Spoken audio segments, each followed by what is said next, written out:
FantaSanremo.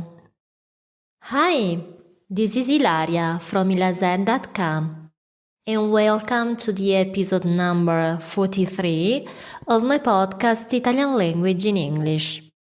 In today's episode, we are going to talk about the famous FantaSanremo.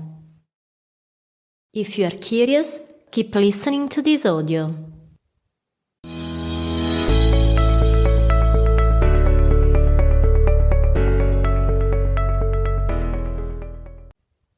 February is getting closer and closer, and this month brings with it events that all Italians anticipate. Among these, we cannot fail to mention the famous Carnivale and the Sanremo festival. I have already talked in depth about both Carnivale, with its history and traditional masks, and Sanremo, the famous music festival. But since Sanremo has been with us for over 70 years and is always keeping up with the times, in recent editions it has become increasingly social, attracting the attention of the younger brackets of the Italian population. And FantaSanremo should be thanked for this too. What is FantaSanremo? FantaSanremo is a game that, as its name underlines, is based on the famous Italian song festival.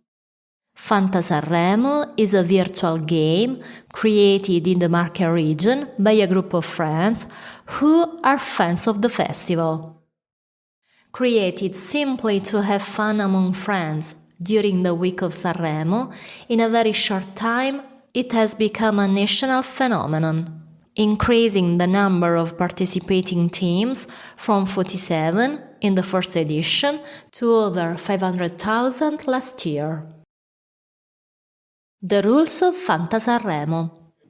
The rules involve each player forming a team of 5 singers among those participating in the competition.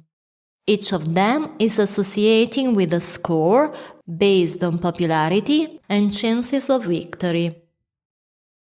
For the formation of the teams, it is possible to use FantaSanremo coins, the so-called Baudi, named after the famous Pippo Baudo, who has the record for hosting Sanremo editions. The actual game begins with the start of the festival. The rules provide for a series of bonuses and malus. For instance, scores that are associated with actions that the artist can perform. Each action can cause players to gain or lose points, but the funniest thing is that most of the actions are bizarre and illogical, such as saying the following "Un saluto a zia Mara," "Greetings to Aunt Mara," or the word "papalina."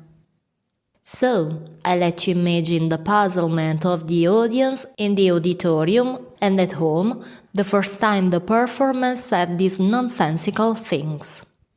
It was indeed hilarious. Thoughts on FantaSanremo. FantaSanremo is the trend of the moment and has had the merit of bringing an Italian institution like this festival closer to all groups of the population. Word of mouth, the interest of well-known personalities and the media have been fundamental in making this phenomenon explode. And this has allowed the festival to transform from pure entertainment to the entire audience being personally involved. As for me, I will definitely participate in FantaSanremo by performing my own theme. Of course, I advise you to do the same for 2 main reasons. 1. Participating is completely free. 2. It will allow you to immerse yourself in Italian culture. If I have intrigued you and if you want to try your hand at this game, I'll leave the link here so you can read the rules and register. Also, if you want to know how my team is doing, don't forget to follow me on Instagram, where I will always try to keep you updated during the week of Sanremo Festival and beyond.